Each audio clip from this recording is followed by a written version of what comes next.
What's up, guys? In this episode, I tell you and explain why I hate EMG pickups. Stay tuned.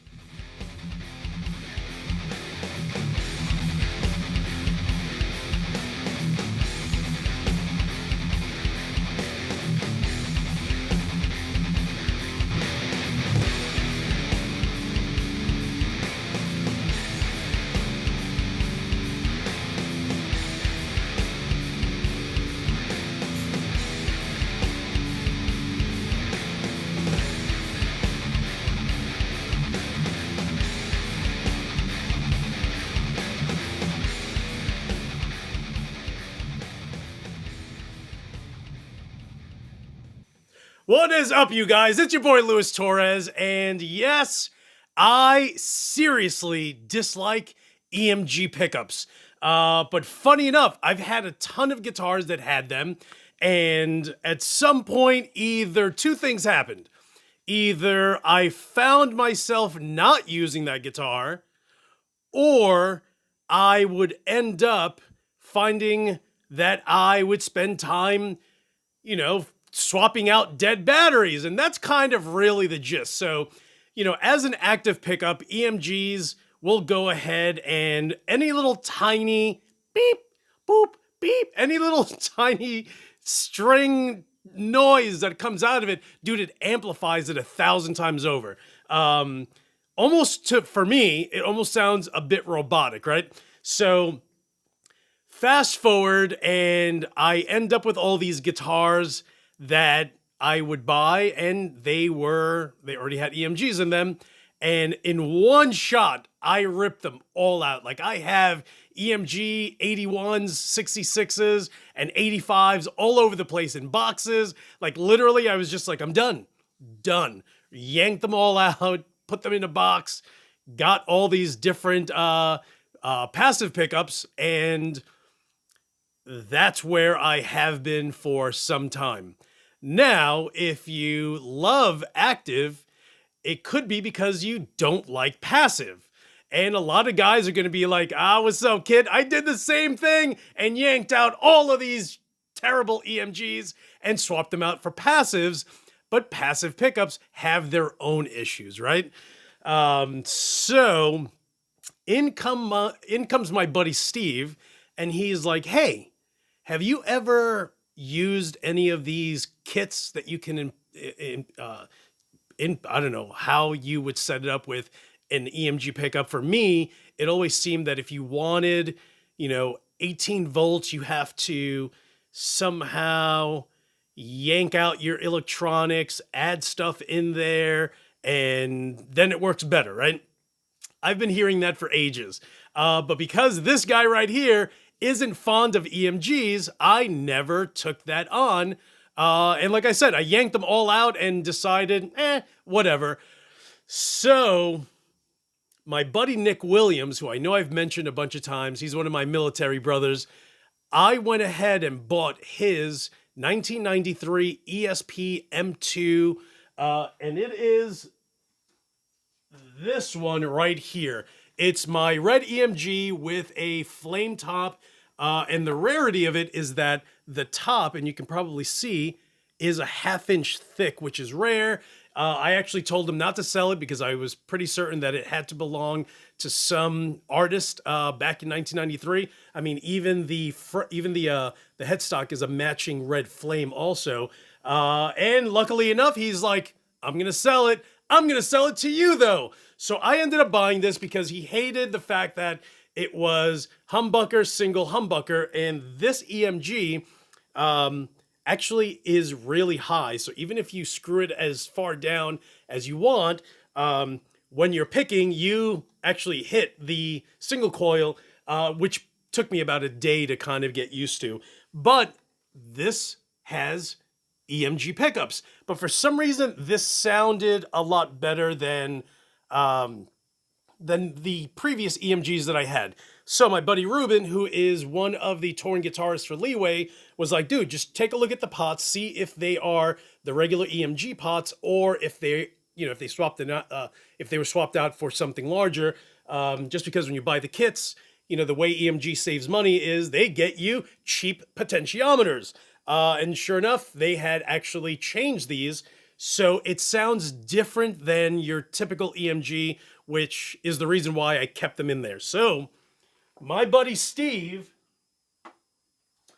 had mentioned that there is a simpler / easier way to basically set your EMG pickups with higher voltage without messing around with the electronics. So, and I will post a picture right here. Funny enough, before I made this video, I actually bought 4 more because I need to make sure that I have some extra in case all you guys go online and buy the lot that's actually available. So, in that ESP M2, which is a 1993 model, so what he had shown me is there is a dual battery compartment that you can buy or housing that basically acts like a 9-volt, right? So it attaches to a 9-volt, but each of the batteries, which almost look like short AA's, each one is actually 12 volts. So you're actually jacking the voltage up to 24. And if you follow EMG, they will always up and down tell you that you are fine up to 27 volts, and then you're going to blow up your pickup. So, so with that, I ended up buying 2 of them, one for my 1993 ESP M2, along with my new 2002 ESP KH2 that I just got. And if you are into or know the KH2, they come with EMGs because that's Kirk Hammett's model. So where is that one? Right here. So I ended up doing exactly the same thing. Here's ESP KH2 or KH with the skull frets. This one has a gorgeous maple flame back. So I did the same thing with this guitar and put that in there because, again, it came with EMGs. So I'm going to be playing out of my Bogner Uberschall Rev Blue, miking my Mesa 412 with Celestion V30s. I'm not going to do a before and an after because, come on, son, who has time like that? This guy doesn't. I mean, I can, but whatever. Just know that it actually sounds infinitely better. So let's have a listen.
All right, so for me, dude, it's throatier, it's punchier, it's thicker. It is literally everything that I love that comes from a passive pickup.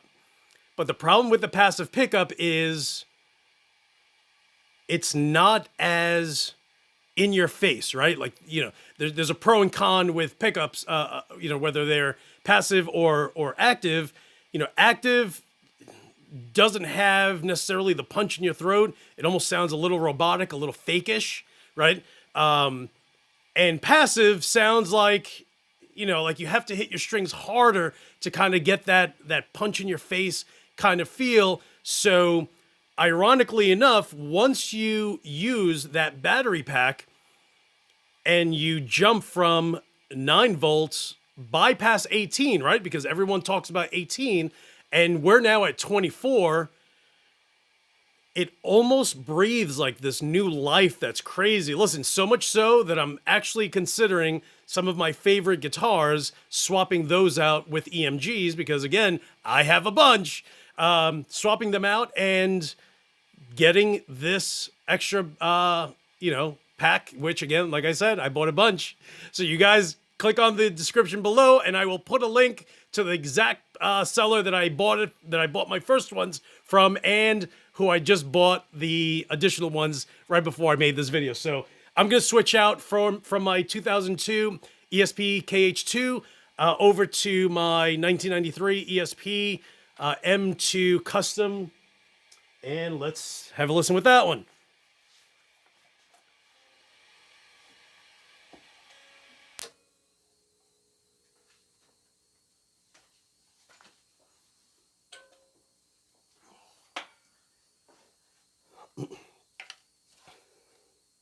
And then here's one thing, whenever, even when I told Nick, in 1993, this necessarily wasn't a big option, where it's recessed, where you actually, where the input is. So I'm psyched that I have this one. All right.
All right, guys, so there you have it.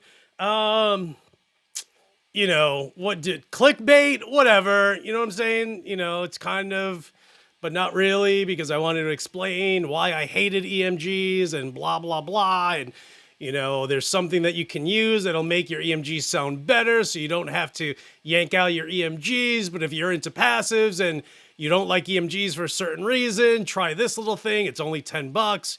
I think you're going to like EMGs going forward. So again, hit the description below and I will put a link there. And if you have EMGs, whether you like them or not, use this little guy, and I really think that you're going to notice the difference, and you'll start to appreciate EMGs, because Lord only knows, I have hated EMGs for quite some time, and I actually like them now. So, guys, hey, thank you so much for subscribing. You guys are the absolute best. Stop messing around. If you haven't hit the subscribe button, I'm gonna, kick you in the shins really hard, and then laugh at you, because I know it's going to hurt. All right, guys. Hey, thank you again for watching, for sharing. You guys are the absolute best. And as usual, this guy will talk to you soon.